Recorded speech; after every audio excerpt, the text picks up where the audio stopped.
जय श्री कृष्णा, जय श्री राम।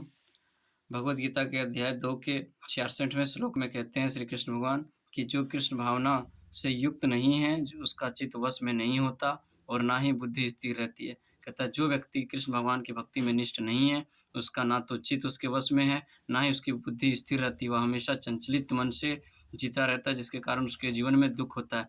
कहता तथा जिसकी बुद्धि स्थिर नहीं होती, कहता जिसके मन स्थिर नहीं है, जिसकी बुद्धि स्थिर नहीं है, उसको शांति भी नहीं होती, है ना? शांति के बिना सुख तो किस प्रकार से होगा? कहता है जिसके मन ही जिसके है ना, जिसकी बुद्धि स्थिर ना हो, है ना, उसको शांति कभी नहीं प्राप्त होता। वह हमेशा विषय वासनाओं में, विषय भोगों में हमेशा आसक्त रहते हैं। आगे कहते हैं श्री कृष्ण भगवान की जिस प्रकार प्रचंड वायु जलगामी नौका का अपहरण कर लेती है, उसी भांति जिस भी इंद्रिय पर मन का केंद्रित केंद्रित हो, वह एक ही इंद्रिय मनुष्य की बुद्धि को हर लेती है। कहता है जिस प्रकार से एक प्रलय आने पर समुद्र में एक भी प्रलय आने पर सारे नौकायानों को हर लेती है, उसी भांति अगर इंद्रिय वासनाओं में एक भी इंद्रिय वासनाओं में अगर संलिप्त हो, तो आपकी सारी बुद्धि को वह हर लेती है। आगे श्री कृष्ण भगवान कहते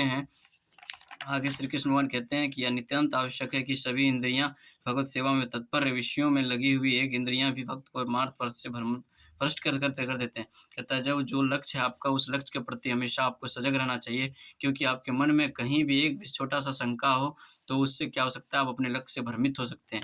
आगे श्री कृष्ण भगवान कहते हैं कि इसलिए हे महाबाहु, जिसकी इंद्रियां सब प्रकार से इंद्रिय विषयों से वश में की हुई है, उसी की बुद्धि निस्संदेह स्थिर है। कहता है जिसका सारे प्रकार से इंद्रियां उसके अधीन हैं, वही व्यक्ति पूर्ण रूप से स्थिर पुरुष है, वही व्यक्ति का बुद्धि स्थिर है ना? वही अपने जीवन जो जिसका मन, जिसका इंद्रिय अपने लक्ष्य के प्रति पूर्ण रूप से प्रतिनिष्ठ हो, वही व्यक्ति अपने जीवन में सफल हो सकते हैं। आगे श्री कृष्ण भगवान कहते हैं जो सब जीवों की रात्रि है, उसमें अंत आत्मशनि में जागता है, और सब प्राणी जिसमें जागते हैं, तत्व को जानने वाले मुनि के लिए वह रात्रि है ना?